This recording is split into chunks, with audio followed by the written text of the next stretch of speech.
நம்ம இன்றைக்கி அதிரு சேனலில் பார்க்க போகிறது கொள்ளு வடகம் எப்படி செய்கிறதுன்னு பார்த்துடலாம் வாங்க.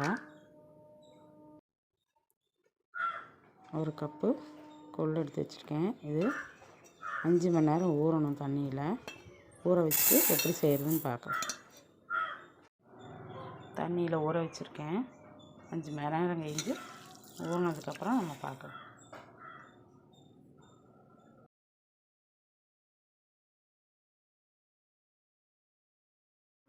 கொள்ளு நல்லா ஊறிடுச்சு. இப்போ நம்ம இதையெல்லாம் அரைக்கணும். அரைக்கிறதுக்கு தேவையானதெல்லாம் எடுத்து வச்சுருக்கேன். கருவேப்பிலை, கொத்தமல்லி தழை, உப்பு, வெள்ளை வெங்காயம் ஒரு 10 எடுத்து வச்சுருக்கேன். சின்ன வெங்காயம் ஒரு கைப்பிடி அளவுக்கு எடுத்து வச்சுருக்கேன். குருமிளகு ஒரு அரை ஸ்பூன் எடுத்து வச்சுருக்கேன். 1 ஸ்பூன் ஜீரகம் எடுத்து வச்சுருக்கேன். இது எல்லாத்தையுமே மிக்ஸி ஜாரில் போட்டு நம்ம ஒன்றா போட்டு அரைக்கணும். எல்லாத்தையும் மிக்ஸி ஜாரில் போட்டேன். எல்லாத்தையும் மிக்ஸி ஜாரில் போட்டாங்க. இனி இதை நம்ம ரொம்ப நைஸாகவும் இல்லை, ரொம்ப தருதருன்னு இல்லாத மாதிரி நம்ம அரைச்சி எடுக்கணும். எப்படி அரைக்கிறதுன்னு பார்க்கலாம் வாங்க. அதுபடி 1 ஸ்பூன் போடணும். போட்டு அரைச்சிடுவோம். அரைச்சி எடுத்துட்டோம்.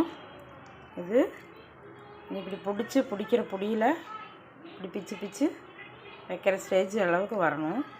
உருட்டி இப்படி வைக்கிற மாதிரி வரணும். இதே நம்ம நல்லா பெரிய தட்டில் வச்சு பிச்சு வச்சு காய வச்சு எடுக்கணும். எப்படி பிச்சு வைக்கிறதுன்னு காமிக்கிறேன். அரைச்சி வச்ச இதையே நம்ம பிச்சு வச்சுருவோம்.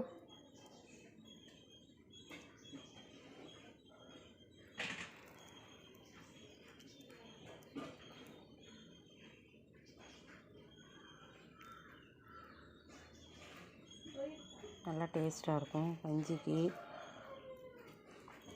இது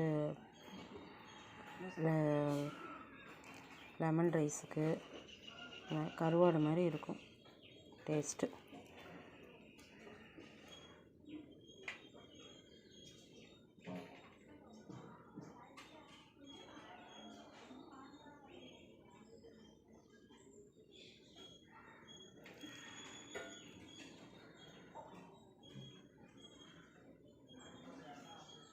எல்லாம் பிடிச்சி வச்சாச்சு. இந்த வெயிலில் காய வச்சு எடுத்து எப்படி இருக்குன்னு பார்த்துடலாம். கொள்ளு வடகம் ரெடி ஆயிடுச்சுங்க. சூப்பராக இருக்கும். பழைய சாதத்துக்கு சாப்பிட்லாம், கஞ்சிக்கு சாப்பிட்லாம். ஒன்றும் காய்கறி ஒன்றும் இல்லைன்னா இது 2 வறுத்து ரச சாதத்துக்கு சாப்பிட்லாம். அப்படியே கருவாடோட டேஸ்ட் இது கிடைக்குங்க. செஞ்சு பாருங்கள், நல்லாயிருக்கும். இது கெட்டும் போகாது. இதெல்லாம் 5 மாதம் 6 மாதம் நம்ம எடுத்து வைக்கலாம். கொஞ்சம் இடையில வெயிலில் மாத்திரம் எடுத்து வச்சா போதும். நல்லாயிருக்கும். நல்லா எண்ணெய் காய்ஞ்சி, ரொம்ப எண்ணெய் காயக்கூடாது. எண்ணெய் ஓரளவுக்கு காய்ஞ்சதுமே டக்குன்னு போட்டு சீக்கிரமாக எடுத்துடணும், இல்லாட்டி கரிஞ்சு போயிடும்.